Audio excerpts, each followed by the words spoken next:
Greetings to the brightest audience in the country. This is Real Science Radio. I'm Fred Williams. And I'm Doug McBurney. It's great to be with you again, Fred, talking about real science on Friday. And this week, we've got some news headlines. We got a couple of emails. We got to jump right in, Fred, because we got a ton of stuff. We've got this headline, Fred. New research puts the age of the universe at 26.7 billion, not 13.7 billion years. If my math is right, our universe just got twice as old, Doug. Yeah, according that's to about this, right. according to this new study. Right. This is from Charming Science, charmingscience.com. If that can be a trusted site, I think it can be. But according to Rajendra Gupta, professor of physics at the University of Ottawa in Canada, he says our newly devised model stretches out the galaxy formation time by several billion years, making the universe 26.7 billion years old and not 13.7 as previously estimated, Yeah. So for years, astronomers and physicists have calculated the age of our universe. And what they do, Doug, is they measure the time elapsed since the alleged Big Bang. And they do this by studying the oldest stars based on the redshift of light coming from distant galaxies. So in 2021, they had revised their estimate and they had come up with 13.797 billion years using the Lambda CDM concordance model. And notice, Doug, that they come up with this, they act like it's so precise, 13.797. right. Instead, they're doing us a favor by getting us those extra 3 decimal points. Right.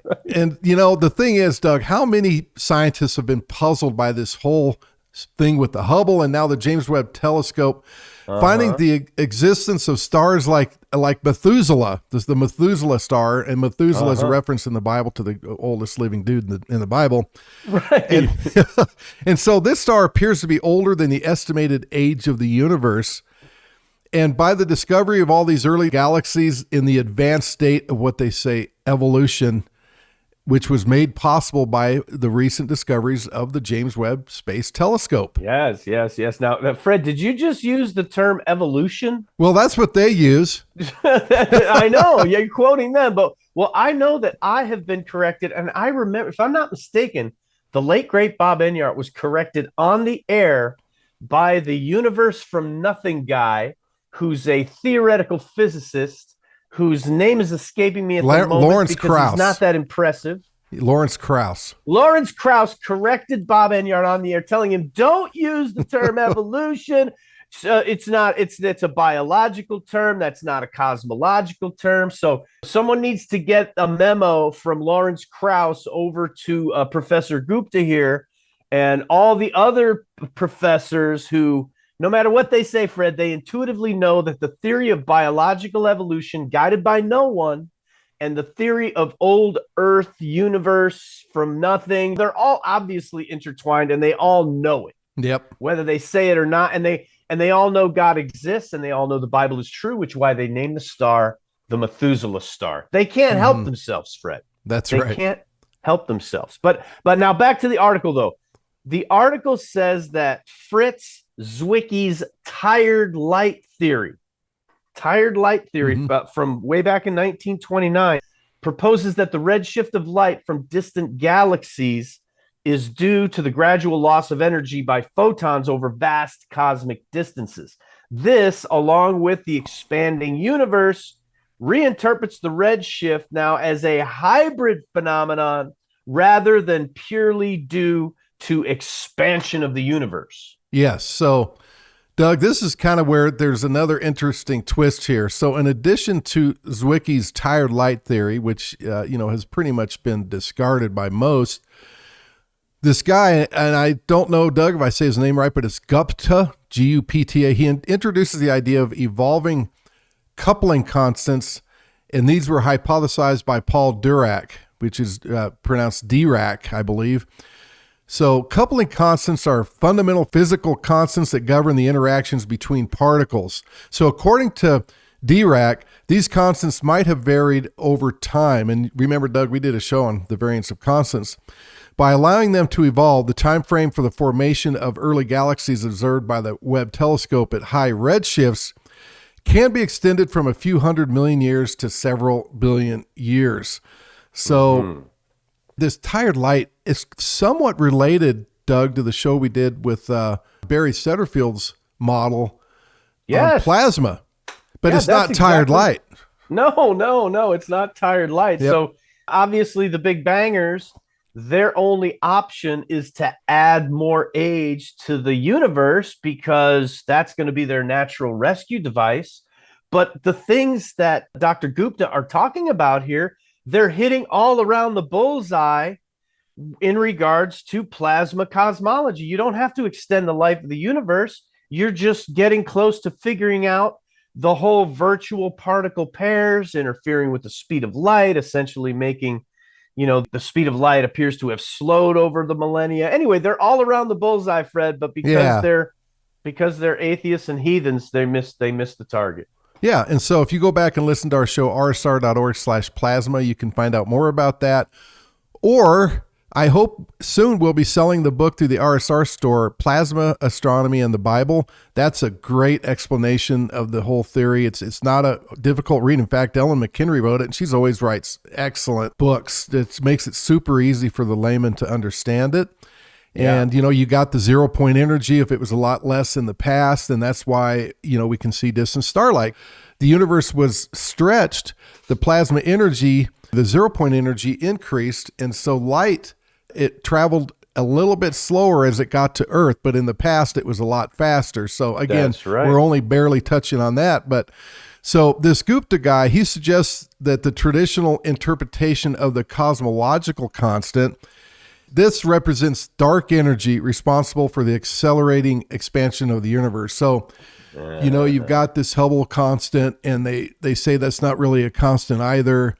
And it tries to tell you how fast the universe is expanding according to the Big Bang model and whatnot. Well, then they found out it's expanding faster than they thought. Yeah. And so they appeal to dark energy. And dark energy, as we talked about last show, it constitutes like 68% of the entire universe. Okay, something you don't observe.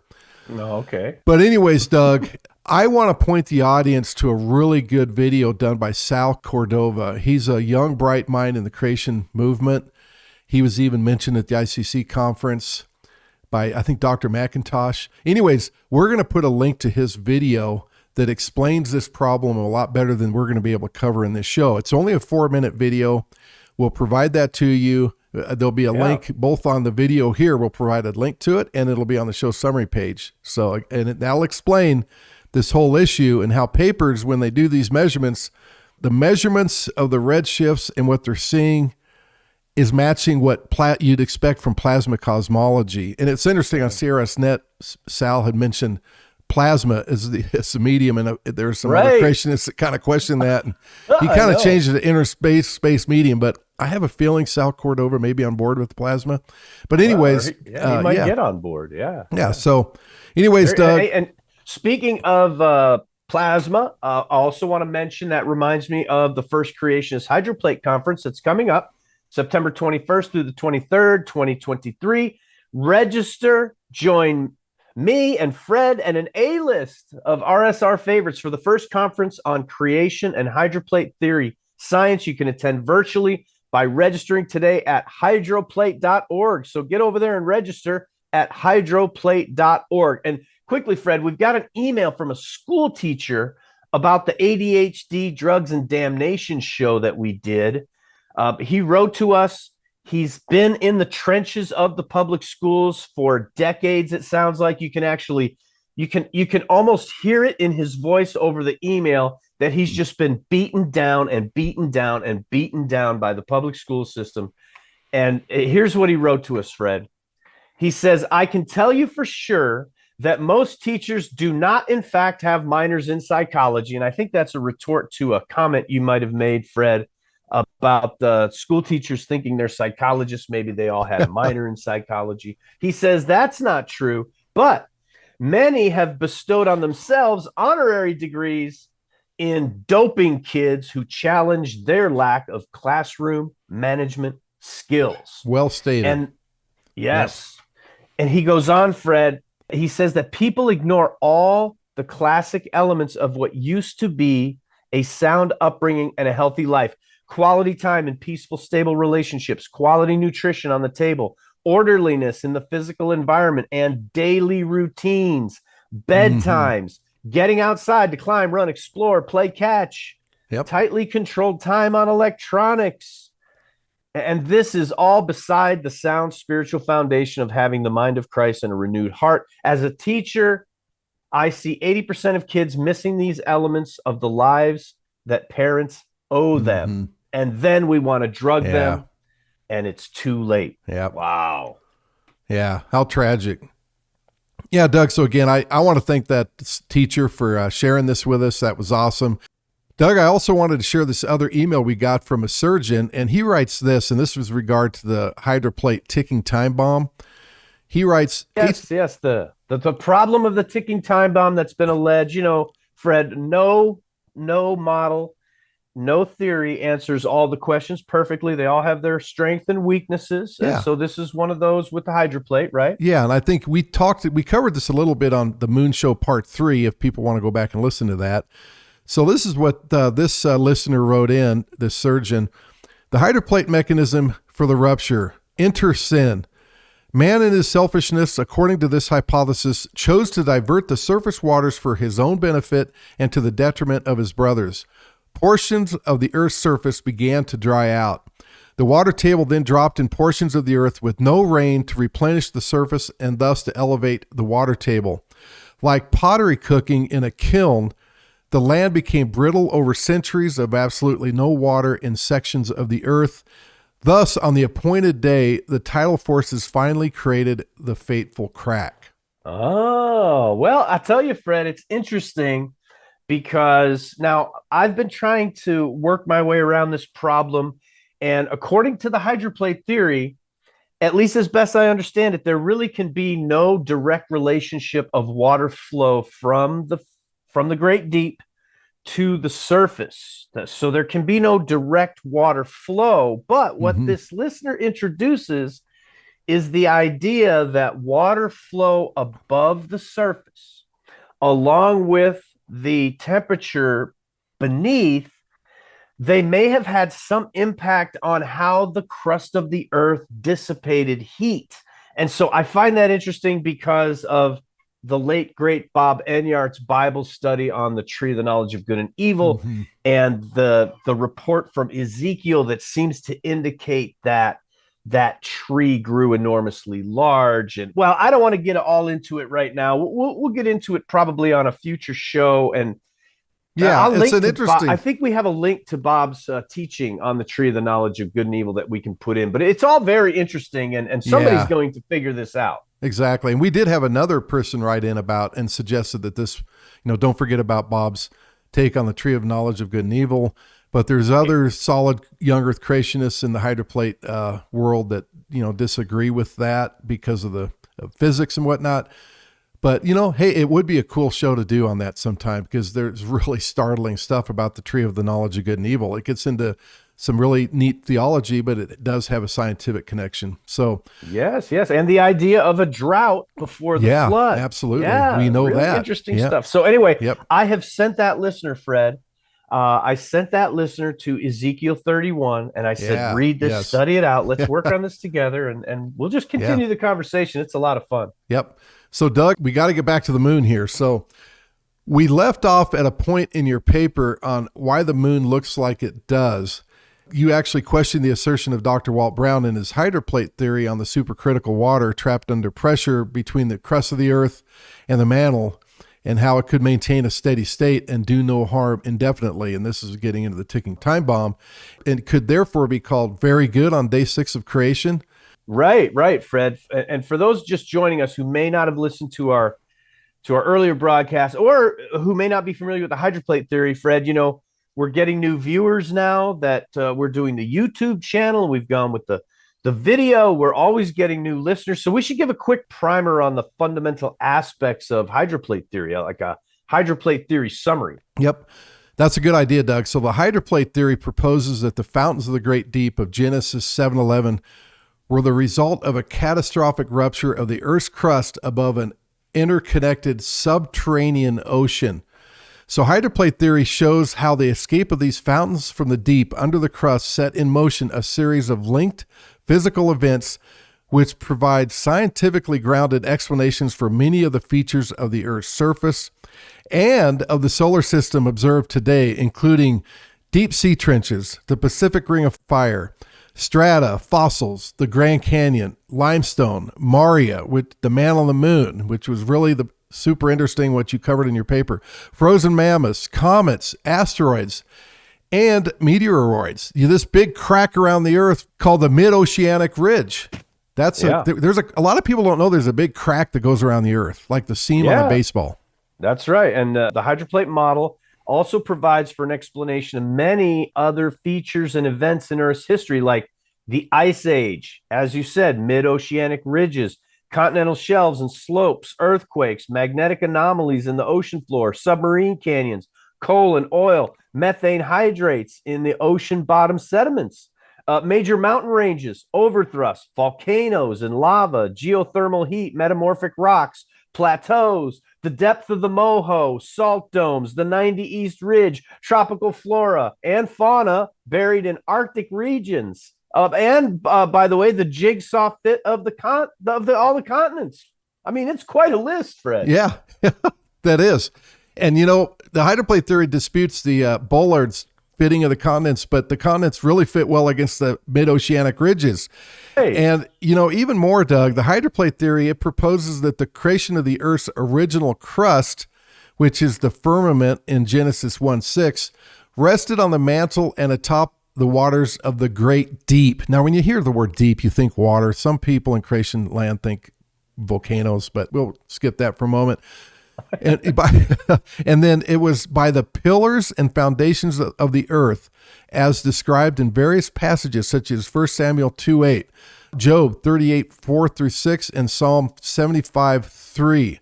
In the days of Noah, a global rupture of the Earth's crust produced the sudden release of massive amounts of this subterranean water and rock, Doug, that was preserved for man's judgment. Read the verses. Some escaping water fell back onto the earth as rain during the 40 days and nights of rain. And some achieved escape velocity into space, along with about 3% of the Earth's crust, and they formed the comets, asteroids, and meteoroids that we see today. And we've got all kinds of scientific evidences for those, and Walt Brown made predictions of what those things would look like that came true in later years.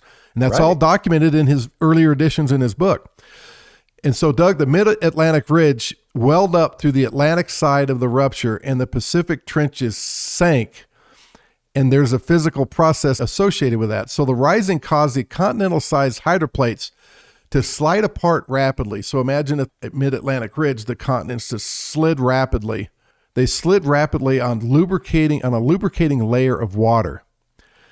As the lubricating water beneath the hydroplates diminished, the plates met resistance, deaccelerated, crushed, and buckled. And guess what you get? Mountain ranges were pushed up in less than an hour, all with fossils of sea life on top. And Doug, these mountain ranges that you see, they're all parallel to the mid-oceanic ridges. Many of these are. You can look at the Rocky Mountains, for example. Mm-hmm. It's real interesting, a really solid theory. That's right. And the global sedimentary layers were deposited during the flood. And as the floodwaters receded into the newly formed deep ocean basins, erosion and other physical forces rearranged and distorted portions of the layers and other features. For years after the flood, the mountains settled down into the mantle. That lifted up the great plateaus, and the ensuing runoff of water formed the Grand Canyon and submerged the land bridges between the continents, leaving the earth looking much as we see it today. Yeah. And Doug, this theory was originally developed by Air Force Colonel Walt Brown. He got his PhD from MIT in mechanical engineering. Right. So he's arguably the most credentialed creation scientist. Again, his degree is from MIT.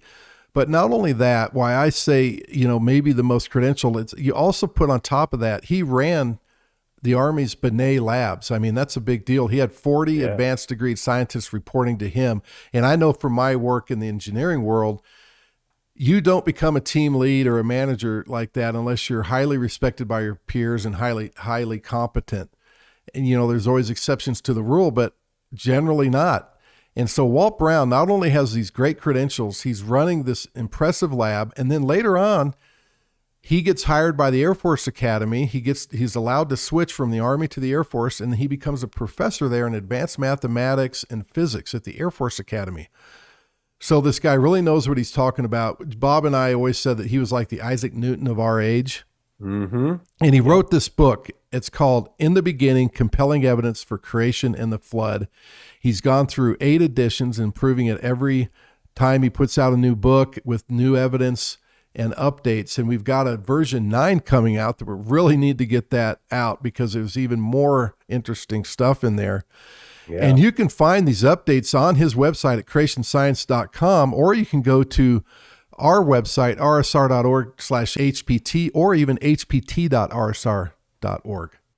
And we'll put a link in today's show summary so that folks can check it out. They can even search the 9th edition. And so Fred, back to the moon paper now.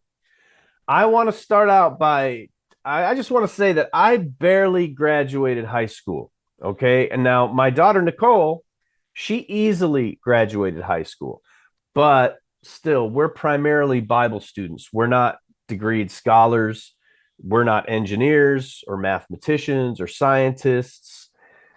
And all of the creationist models and ideas that we covered in the paper, they're all well-researched by men who love the Lord, by the way, and by men who have the intellect and the credentials to execute and present such research. And all the various models and theories have been expressed in forms that meet the rigorous demands of creation science research. But Fred, some of the what and the why questions remained unanswered for us with all of the models, even the hydroplate theory. Yeah, and Doug, I'm real interested in hearing the answers that you and Nicole came up with. I didn't get a chance to read the last version of your paper. I helped review earlier versions, and then you did some corrections, if you can even call them, after some comments from the ICC review committee. I'll keep in mind that you're admittedly relying on other credentialed experts when it comes to the hard science, and that you intend to rely on the Bible, but no extra biblical miracles to develop your answers and objections. But Doug, I'm still impressed with, even though you don't have an advanced degree, a lot of people who've really contributed to science over the years didn't have advanced degrees either. Some didn't have any degrees. So kudos to you. I think you're doing great in the scientific aspect of these things. You seem to have really good grasp on much of it. And that's great for our audience, to hear, also from a layman's perspective, but you're using research and elucidating it really well, which you did in that paper. And I'm so glad that so many people grabbed that at the conference. It was, again, the most popular item on our table. Yeah, well, and I have my email address so that hopefully some folks will get in touch, let me know what they think. But basically, Fred, our theory in the moon paper, which, by the way, I'm just going to admit that the moon paper was an attempt to smuggle in hydroplate theory and hopefully get it accepted by the ICC. Now, it wasn't accepted. We weren't able to give it on the stage. And so a lot of what people are going to hear is very similar to what if they've read Walt's book or if they've listened in the past. I mean, we assert that various solar system impactors, volcanism, and magma on the moon are explained by ejecta that launched from the Earth by the fountains of the great deep and then impacted the moon. And they gave rise to the lunar features observed from the Earth, lunar magma and volcanism. And also that ejecta gave rise to meteors, asteroids, and comets. All these phenomena, they can all be traced back to the same event chronicled in the Bible. And just as you said, there existed before Noah's flood an enormous water reservoir under the earth crust, and that crust being one of the firmaments created that was referred to in Genesis. And let me quote that for you, Doug. And God said, let there be a firmament in the midst of the waters, and let it divide the waters from the waters. And God made the firmament and divided the waters which were under the firmament from the waters which were above the firmament. And it was so, and God called the firmament heaven. That's from Genesis 1, verse 6 through 8. Yeah. Now, Fred, I know it's commonly believed that the firmament referred to in Genesis 1, 6 through 6 is the atmosphere. But we would point readers to the clear delineation of this use of the term with other uses in this particular creation portion of the scripture, and how the firmament of heaven or the firmament of the heavens is used specifically to differentiate the atmosphere from this firmament, which we assert is the crust of the earth. Yeah. And so Bob Enyart did a show about this right here on Real Science Radio, where he asked, what is a firmament of day 2? And we'll have a link to that. So check that out, because Bob makes a really compelling argument. And I think the scripture makes a compelling argument that the firmament is the crust of the earth. Now there is the firmament of the heavens. Now that's a qualifier. Why would God add a qualifier? That to me logically points to a second kind of firmament, which in that case was not the crust of the earth, but the one from Genesis 1:6 was. Yeah, and that crust originally was a part of the heavenly kingdom of God, right? And why wouldn't it be? Yeah. Everything was very good, and Heaven God on earth. enjoyed daily fellowship with Adam and Eve, but that was all before sin, Yep. And so in the paper, we assert that the curse, when sin entered, the curse caused the earth to be removed from its position within the heavenly kingdom of God, and the earth's physical form fell. We propose that the heavenly status of the earth facilitated a physical mechanism that prevented the development of any supercritical water before the fall. So remember, the inevitable development of supercritical water that Dr. Brown cataloged, simply due to the weight of the crust and the pressure on the water, that would have created supercritical water, Fred, almost immediately after creation. Well, that's if the earth were subject to the laws of physics as we observe them today. So the conclusion in the forthcoming 9th edition of Walt's book, In the Beginning, that's based on Dr. Brown's understanding of physics and heat transfer in the fallen universe today. Okay. So you're saying that while the earth was part of God's heavenly kingdom, the earth at that time wasn't governed by the same physical laws as it would be, say, today? Definitely the crust that God called heaven could behave as originally designed and allow for a heat exchange, preventing a buildup of supercritical water? Well, that's what we think, Fred. At the beginning of creation, everything was very good. The design of God's system of heat exchange functioned according to heavenly laws, and it dissipated the heat before it could achieve a supercritical state. And this interaction is possibly referred to in the scripture in the daily mist that rose up from the earth. If you have Genesis open there, Fred. Yeah. Okay, great. So Genesis 2, verse 5 and 6, for the Lord had not caused it to rain upon the earth, and there was not a man to till the ground, but there went up a mist from the earth and watered the whole face of the ground. Right. So the heavenly system was in perfect harmony. I mean, even at the fall, and for more than 1,500 years after the fall, the earth maintained a nearly perfect ecological balance. But then, because God in his wisdom had created a system in which the waters created to sustain physical life could also be reserved for judgment in case of sin, at the fall, God cursed the ground for the sake of mankind. Yeah, so Genesis chapter 3, verse 17, as you point out, God said to Adam, cursed is the ground for your sake. For your sake. So the cursing of the ground involved the removal of the ground from the heavenly realm. And this, we assert, precipitated the fall from heaven of the earth, which, by the way, Fred, it may not be as purely symbolic a statement as we might think. The earth quite possibly fell in a physical sense, just as man fell in a spiritual sense. The earth fell, landing somewhere lower than it was before, but not yet as low as it could go.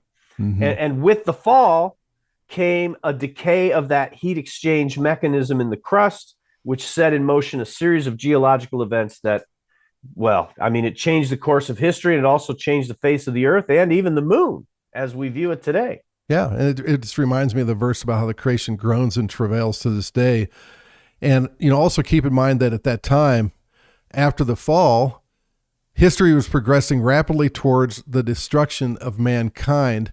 But God, in his infinite wisdom, before he laid the foundations of the earth, he had established various means and mechanisms by which he could save man if sin entered the world. The apostles tell us that God the Father, by the way of the Son, would make a way to redeem mankind. And this, Doug, is from 1 Peter 1:20. I thought it was another great verse that you quoted in your paper. Who verily was foreordained before the foundation of the world, but was manifest in these last times for you, who by him do believe in God, that raised him up from the dead and gave him glory, that your faith and hope might be in God. And that's, again, from 1 Peter 1:20. Yes, yes. And then we have Ephesians 1:4. According as he has chosen us in him before the foundation of the world, that we should be holy and without blame before him in love. And so, since God decided before he created that he was going to take out of his creation a people for himself, had sin not entered, that could be everybody, Fred. Mm-hmm. But even after sin entered, God had already decided he was going to take out a people for himself. And so he could look at his creation, which was a part of heaven on the sixth day, with its precisely balanced systems, undergirded by spiritual and physical contingencies that could overcome even sin and death were they to become an issue. Well, God could look at all that, Fred, on day 6, and he could call it very good. Yes, yes. So, and then you go on in your paper, you mentioned that after the cursing of the ground and the fall, whatever those terms encompass, excess heat began to persist in the deep. And so that's when it started. And eventually the ecological balance reached a literal boiling point as the great deep persisted at supercritical temperature. The ecological imbalance, along with the untended trees growing out of control at the head of the 4 rivers at the Garden of Eden, appears to even cause a worldwide drought that Pastor Bob talked about in Ezekiel. Right. And that's what I was mentioning when we when you read the letter from the surgeon. In Ezekiel 31, speaking about a tree in the garden, we read this, quote, "Thus says the Lord God, in the day when it went down to hell, I caused mourning. I covered the deep because of it. I restrained its rivers, and the great waters were held back. I caused Lebanon to mourn for it, and all the trees of the field wilted because of it. I made the nation shake at the sound of its fall when I cast it down to hell together with those who descend into the pit, and all the trees of Eden, the choice and best of Lebanon, all that drink water, were comforted in the depths of the earth." Yeah, and that's Ezekiel 31:15-16. Yeah, and I'd encourage people to go to the rsr.org/store, and there's a great Bible study on the tree of the knowledge of good and evil. If it's not my favorite Bible study from Bob, it's in the top 5. It was tremendous. I remember when I first heard the first part of it, I'm like, well, that's weird. I don't remember that in Genesis. And I ended up reading almost all of Genesis, and I couldn't find it. And then, then I realized, oh, it's in Ezekiel. So it's a really cool Bible study. So, I remembered Bob taught that this is a poetic reference that you talked about to events surrounding the lead up to Noah's flood. It's a real interesting idea. And the tree God chose to highlight as restraining the waters during the drought was none other than the tree of the knowledge of good and evil, indicating that these events were related to, guess what, Doug, what you just talked about, the fall of man. And the nation shook at the sound of its fall. And everyone who mourned the drought and wilted for lack of water were comforted in the depths of Noah's flood. Interesting. So I was blown away by Bob's study on this. And it's his pointing out the references to being comforted in the depths, and God's ironic way of saying to the drought-stricken wicked, you want water? I'll give you water. And then he gave him Noah's flood. Yeah, exactly, exactly. And then he has, Wow. he has references to how the tree of the knowledge of good and evil really is a symbol of the law also. So Right. highly Yes. encourage, again, getting that Bible study at Mhm. rsr.org/store. Absolutely. The tree of the knowledge of good and evil. Oh, and Doug, and back to the paper. As the temperature rose, the pressures built and the supercritical water forced its way through the 60-mile thick granite crust, and cracks began to form as water was being pushed up through the fountains by the now globally supercritical water. Then all of a sudden, one crack reached the surface, and in one day, all the fountains of the great deep were broken up.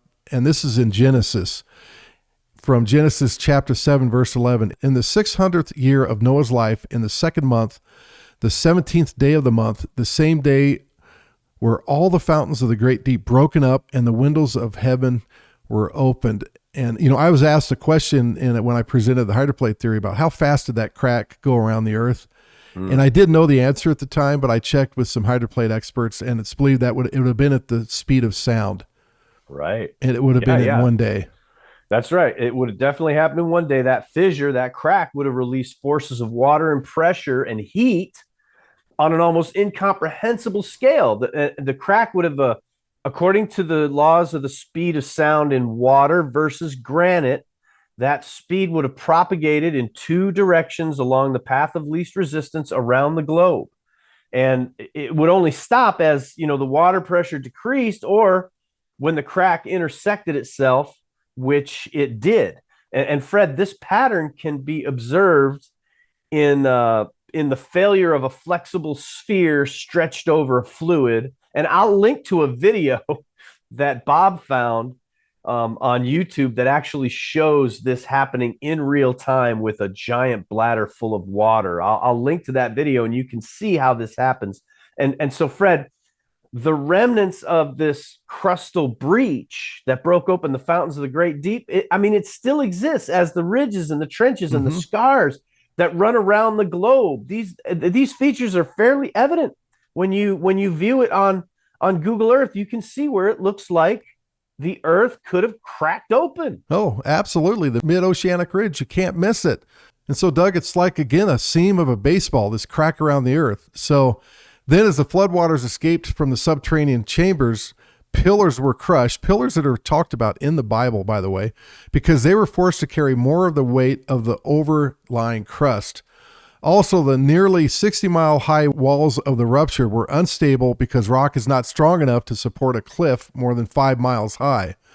So as lower portions of the walls crumbled, blocks, some as much as 600 feet in diameter, were swept up and launched by the jetting fountains into space. Many of them achieve escape velocity, and many of them end up rocks on the moon that Alan Shepard stepped on and brought back to Earth. So unsupported rock in the top 5 miles fragmented. The smaller the rock, the faster it accelerated, and the farther it went. Just as a rapidly flowing stream carries smaller dirt particles faster and farther and smooths them out, by the way, and that's why Walt Brown predicted smooth-shaped boulders on asteroids. Guess what? That's what they found.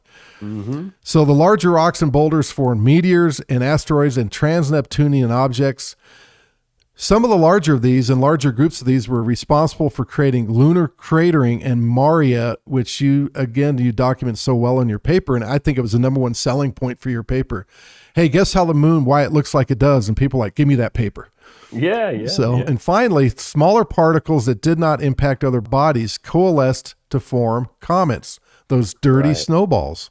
That's right. That's right. So, in summary, Fred, we assert in the paper that at creation, God separated the waters below the crust of the earth from the waters above it with the firmament, that firmament being the crust of the earth called heaven.